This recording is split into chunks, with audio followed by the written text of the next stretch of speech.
Perkenalkan, nama saya Syafika Nurfadia dari kelompok 1 kelas DKVA angkatan 22. Pada pertemuan kali ini saya akan membawakan materi pertemuan 11 dengan judul Bauhaus dan Tipografi Baru. Bauhaus adalah sebuah sekolah desain dan arsitektur di Jerman yang terkenal dengan filosofi form follow function.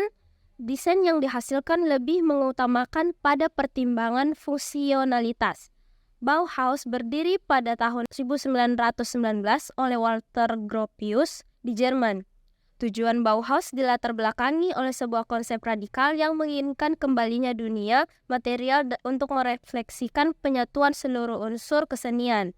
Sedangkan visinya untuk menyatukan seni dan desain dijelaskan dan diproklamirkan oleh Gropius pada tahun 1919 sebagai sebuah komunitas seniman.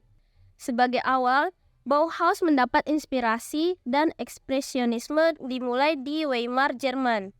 Berikut ini merupakan beberapa hasil desain dari gerakan Bauhaus, di antaranya 1.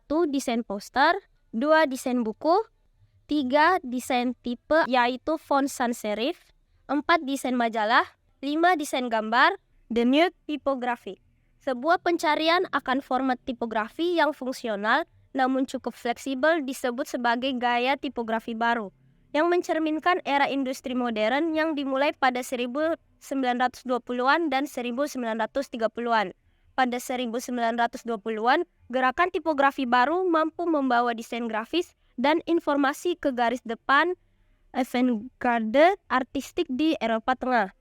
Gerakan ini diatur berdasarkan prinsip-prinsip keseimbangan elemen yang asimetris, konten yang dirancang berdasarkan hierarki permanfaatan ruangan, dan tipografi sans serif. Gerakan tipografi baru, gerakan ini diatur berdasarkan prinsip-prinsip keseimbangan elemen yang simetris, konten yang dirancang berdasarkan hierarki pemanfaatan ruang, dan tipografi sans serif. Gerakan tipografi baru adalah sebagai jawaban terhadap teknologi pencetakan baru sebagai kesempatan para desainer untuk melepaskan diri dari batas-batas tipografi tradisi. Tokoh-tokoh dari gerakan ini adalah L. Lissitzky, Laszlo Moholy-Nagy, dan Jan Schichold.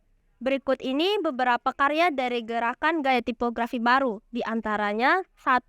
Von Gill-Sans oleh Eric Gill, 2. Jenis huruf kabel yang dirancang oleh Rudolf Koch, 3. Font Futura yang dirancang dan dikembangkan oleh Paul Renner. Yang terakhir, Times New Roman yang diciptakan oleh Stanley Morrison. Itu dia materi yang saya bawakan. Sekian dan terima kasih. Wassalamualaikum warahmatullahi wabarakatuh. Assalamualaikum warahmatullahi wabarakatuh. Perkenalkan, nama saya Nur Latifah Buhari. Kami dari kelompok 1 dari kelas DKVA angkatan 2022. Pada kesempatan kali ini saya akan membahas pertemuan ke-12 tentang New York School and Modern Movement on America. Pada pembahasan pertama, saya akan membahas tentang gerakan modern di Amerika. Ilustrasi tradisional mendominasi desain grafis di Amerika pada tahun 1920. Nah, selanjutnya pendekatan modern mulai menemukan beberapa landasan bidang, yaitu desain buku, desain editorial, grafik modern, dan perusahaan. Dikenal fungsionalitas dari ide-ide baru merupakan sesuatu yang menyenangkan. Dalam tipografi dasar, Jen tackle di Amerika. Adapun pergerakan desain modern di Amerika dimulai pada akhir tahun 1920. Beberapa hasil karya seniman dan tokoh dari gerakan modern di Amerika seperti pertama, desain buku oleh William Addison Dewings dengan judul Kekuatan Cetak dan Pria pada tahun 1936. Kedua ada Asa Jacobs, desain buku untuk pohon Natal pada tahun 1928. Ketiga ada Marley Armitage, desain buku tari modern pada tahun 1935.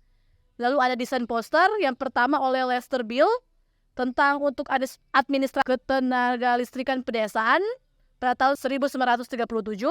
Kedua ada Joseph Binder tentang pemeran dunia New York tahun 1939.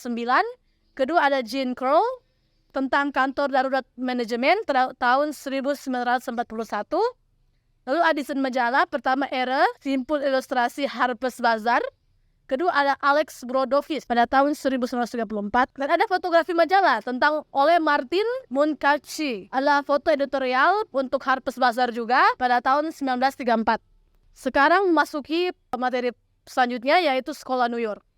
Nah, istilah ini ada pada tahun 1940 ketika gelombang pertama desain modern di Amerika dibawa oleh imigrasi asal Eropa yang menjadi pengaruh besar dalam gerakan desain Amerika.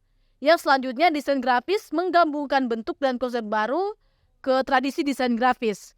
Desain Eropa cukup teoritis dan struktur, adapun desain Amerika yang institutif namun kurang formal dalam pengaturan ruang. New York pusat gerakan di tahun 1940 yang menekankan dan menempatkan ekspresi ide serta presentasi informasi yang terbuka ataupun langsung. Ada juga tokoh-tokoh yang peran penting dalam sekolah New York seperti Paul Rand, Elvin Lustig, Saul Bass, Ivan Chermety, dan George Lloyd. Baiklah, itu saja materi dari saya. Wassalamualaikum warahmatullahi wabarakatuh.